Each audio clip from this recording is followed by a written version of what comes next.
Tenemos en la línea precisamente al abogado Miguel Ángel del Río. Acabamos de anunciar su citación a declaración para el día 15 de junio. Abogado, gracias por estar en 6 AM. Buenos días para usted. Buenos días, Gustavo. Un saludo especial para usted y para todos sus oyentes. Gracias por la invitación. ¿Cómo recibe el anuncio de la diligencia en Fiscalía? Pues una vergüenza. Pues yo de antemano le digo que yo no tengo por qué asistir a ninguna diligencia de la Fiscalía, porque es que yo no tengo una investigación en mi contra. Yo soy abogado defensor y defiendo al patrullero de la Dijín con ocasión a una investigación y a una citación de interrogatorio. Si la Fiscalía no tiene absolutamente nada desde el punto de vista investigativo, pues que busquen por otro lado o que digan entonces que me van a abrir una indagación por algún aspecto específico. Entonces, a su pregunta le respondo, no iré a ninguna declaración jurada por parte de la Fiscalía. Abogado, usted puso un trino en el que decía básicamente que le hacía una pregunta perentoria al señor fiscal Barbosa. ¿Se comunicó usted con algún funcionario del gobierno a mediados de febrero para preguntar por el proceso de Laura Sarabia? Pues en lo que ha podido averiguar Caracol Radio, el fiscal sostiene que no se comunicó con nadie, que esto es una forma de desviar la investigación y que realmente además no habla con casi nadie de gobierno. ¿A qué se refiere usted cuando hace esa pregunta? Él sabe perfectamente a quién llamó y le voy a decir la fecha específica. No le puedo decir lastimosamente el nombre, con ganas de decírselo, pero no se lo puedo decir. El día 15 de febrero el señor se comunicó con una funcionaria del gobierno, una alta funcionaria del gobierno, a preguntarle por su proceso penal con relación al hurto. Y esa llamada pues tiene su propia trazabilidad. Si el fiscal Barbosa insiste en advertir que eso no ha sido posible, pues entonces habrá que hacérsela ver y hacérsela saber.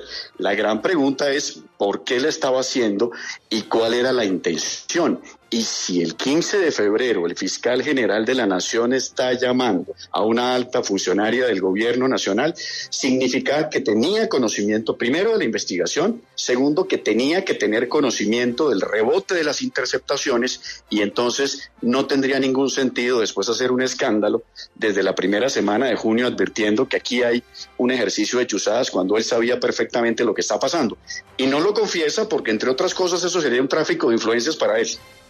Ahora, abogado, para que aclaremos un poquito la cosa, desde la perspectiva de lo que usted sostiene, ¿el fiscal llama a Laura Sarabia para hablar de su proceso o a otra funcionaria para hablar del proceso de Laura Sarabia?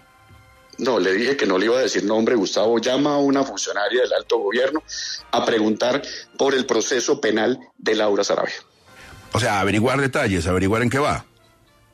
A ponerse a disposición de la funcionaria para ayudarla en el proceso penal. ¿Y esa funcionaria declararía que el fiscal la llamó a hacerle esa petición el 15 de febrero? No lo sé, no sé si lo haría, pero la información me la dio a mí la funcionaria y pues yo evidentemente sí estoy en disposición de decir quién fue ante las autoridades cuando lo requieren. Doctor del Río, una de las cosas que usted conversó con su cliente, porque en ese momento lo era, el coronel que ha muerto en estas circunstancias aún por esclarecer, tiene que ver con un episodio que ocurrió con él y con la Fiscalía, particularmente con según lo que él dice, un agente del CTI. ¿Qué fue lo que él le narró? Y se lo pregunto por aquello que se ha dicho de que había unas presiones externas que el coronel sentía que eran muy fuertes. Sí, el coronel estaba sometido a una gran presión y a una persecución por parte de la Fiscalía, según su propia manifestación.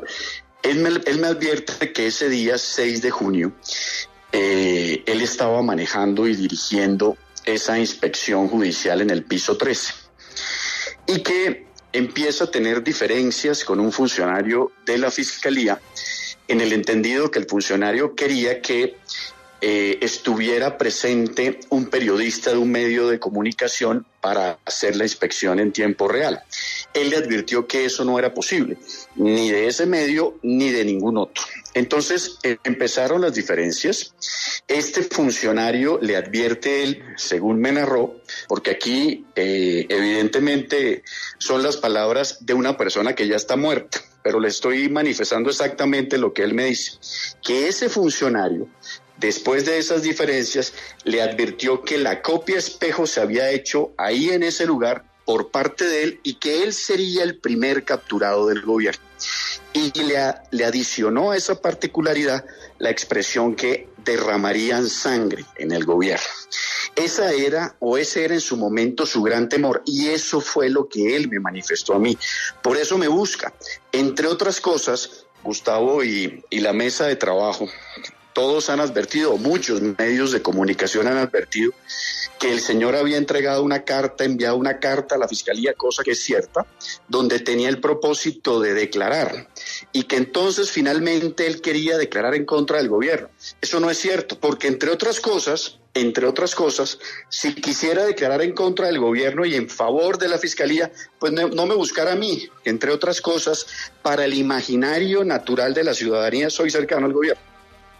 Sí, yo le puedo confirmar, Gustavo, desde 6 AM y desde Caracol Radio, que lo que ocurrió allí es que un funcionario del CTI de apellido Pinzón le dijo al coronel que tenía que subir a la diligencia en el piso 13 de la DIAN, donde estaban supuestamente los equipos de interceptación, un periodista de la revista Semana, y el coronel se negó.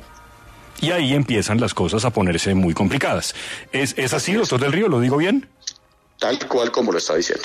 Doctor Del Río, cuando yo oigo lo que usted dice de que no se va a presentar en la Fiscalía y que además considera que el fiscal obró mal en el sentido de haberse supuestamente reunido con ese funcionario, pues me queda una inquietud. ¿Usted va a denunciar al fiscal por tráfico de influencias? Sí, claro, yo voy a denunciar al fiscal por tráfico de influencias. Voy a denunciar al funcionario de la Fiscalía que amedrentó y que amenazó al coronel. Es que aquí no podemos pasarle ninguna.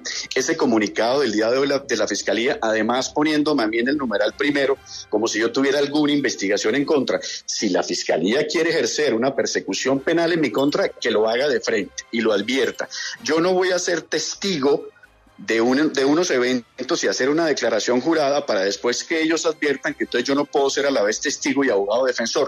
No me voy a prestar para ese ejercicio ficticio de la Fiscalía. Yo no tengo nada que declarar, yo no he participado en absolutamente nada, he obrado sometido a la Constitución y la ley. Ahora, abogado, hay un interrogante y es usted por qué, 53 minutos después de que se sabe la noticia de la muerte del coronel, usted afirma que es un suicidio cuando todavía no hay un dictamen de medicina legal.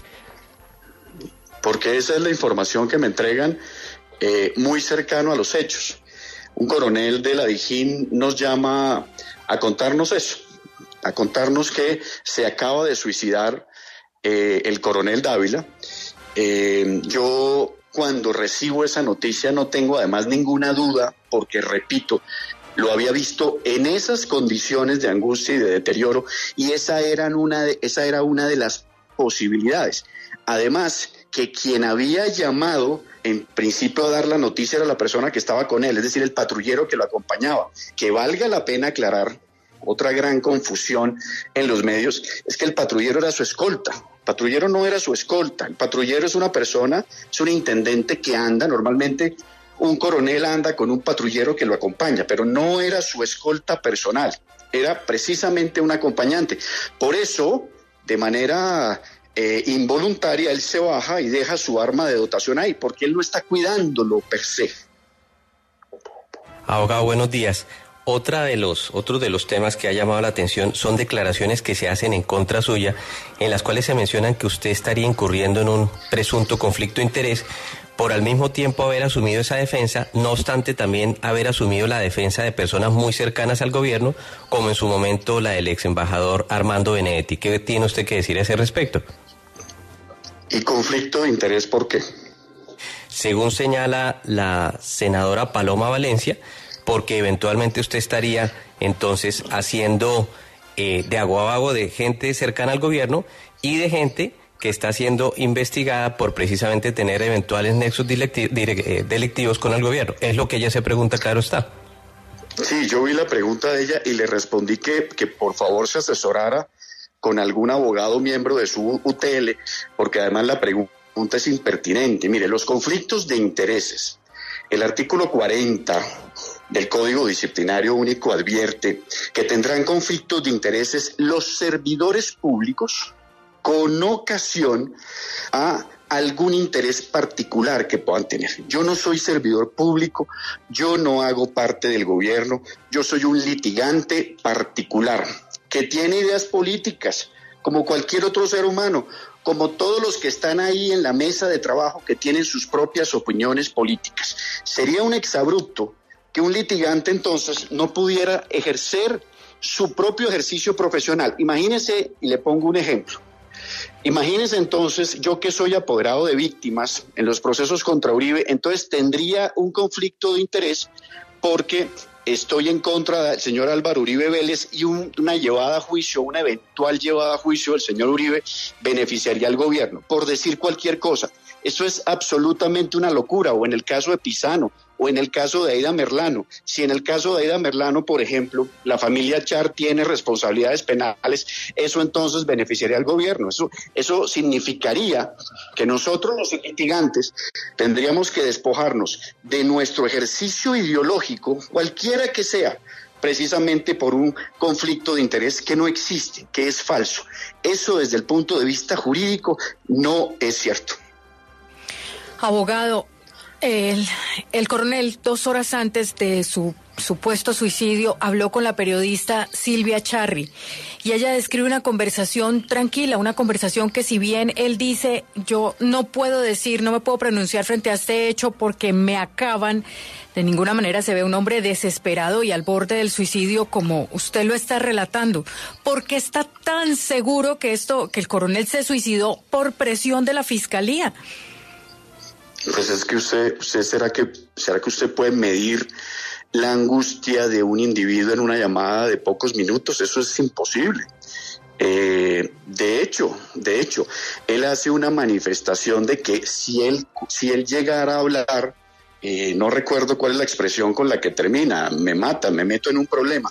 Y no es precisamente, porque esa es otra interpretación equivocada, no es precisamente porque él entonces fuera a decir algo en contra del gobierno. Simplemente era porque cualquier manifestación de él, de una u otra manera, generaría una repercusión con relación a su ejercicio jerárquico. Entonces, claro que había una desesperación. Yo estuve 3 horas con él, no una llamada telefónica. Seguramente él en la llamada telefónica no va a ponerse en evidencia frente a la angustia o su situación personal, pero sí es una realidad que me buscó precisamente en el entendido de que tenía miedo y pánico sobre su persecución. El gran temor que él tenía para la mesa de trabajo es que sus hijos pudieran advertir que su padre estaba inmiscuido en una investigación penal. Tenía 2 hijos pequeños y me narró a lo largo de la reunión la gran preocupación de que eso les pudiera perjudicar a ellos. Pero no por eso se dejan de hacer investigaciones. Abogado, es tristísima la situación del coronel, no sabemos cómo murió. Partamos de la base, como usted dice, que fue un suicidio que no está demostrado. De todas maneras, pues las entidades tienen que hacer las investigaciones y ser fuertes, y las personas que tienen unos cargos de responsabilidad como tenía él, pues saben que tienen que ser investigados. ¿Qué era lo que iba a contar que le hubiera costado tanto? Pues es que ahí sí yo no podría decirle exactamente, y coincido de que todas las personas que tienen una posición tienen que enfrentar un proceso penal en la eventualidad de que eso ocurra o no, pero nosotros no sabemos o no podemos establecer cuál fue exactamente el elemento detonador de la trágica muerte del coronel. Estoy de acuerdo con usted. De hecho, yo mismo le advertí que no consideraba que bajo lo que él me contaba ese día en esa reunión, eso fuera de alguna manera grave. De hecho, Gustavo, no había ninguna línea investigativa en contra de él. No había sido nombrado en ningún medio de comunicación. Por eso mi parte de tranquilidad, su angustia. Llevaba 3 días sin dormir, me advertía, y su gran temor precisamente era o una captura sobreviniente o un allanamiento frente a sus hijos. Pero de acuerdo con usted, desde el punto de vista de la línea investigativa, no había nada. Por eso mi tranquilidad en asesorarlo y en defenderlo, porque no encontraba ningún nexo, ningún punto conector, por ejemplo, con una interceptación ilegal al otro lado del país. Sí, pero entonces una cosa, abogado. Si él era inocente, si no estaba metido en nada, si lo único que temía era un proceso penal, ¿por qué usted se indica casi que a la fiscalía del suicidio de él o de la muerte de él. ¿Por qué? Si es un tema que comprometió su, ¿cómo se llama?, su estabilidad mental, emocional, pero se estaba desarrollando una investigación, es que tenemos que saber qué pasó. Claro que tenemos que saber qué pasó, pero esa intimidación por parte del funcionario no es un ejercicio natural en una investigación. Una intimidación y una presión y la advertencia de que derramarán sangre en el gobierno nacional y que él será el primer capturado, sí es una señal de alerta. Si un funcionario de la Fiscalía General de la Nación le dice a cualquier colombiano, sea coronel, mayor, alcalde, gobernador, que habrá y que derramarán sangre y que irán por él, pues evidentemente eso genera una prevención. Todas las autoridades tienen la obligación de enfrentarse a una investigación, claro, pero no a la intimidación de funcionarios. Esas amenazas supuestas de parte de funcionarios de la Fiscalía constan de alguna forma en una grabación, una llamada, un registro, un WhatsApp, ¿en algo? ¿Hay testigos? No constan en nada, es la información que me da él a mí, una persona que está muerta, que me entrega la información a mí, y yo lo denunciaré, porque seguramente habrá alguien o que estaba con el coronel en esa inspección, porque yo no tengo conocimiento quiénes estaban en la inspección, adicionalmente a la persona que narra el coronel y al propio coronel. Debe haber alguien que haya podido ser testigo de esa eventualidad, pero en ese momento es la manifestación que él me hace a mí sobre lo que pasó ese día. Abogado, muchísimas gracias por su tiempo y quedamos pendientes, no digo de su diligencia porque no va a asistir, sino del desarrollo de los hechos.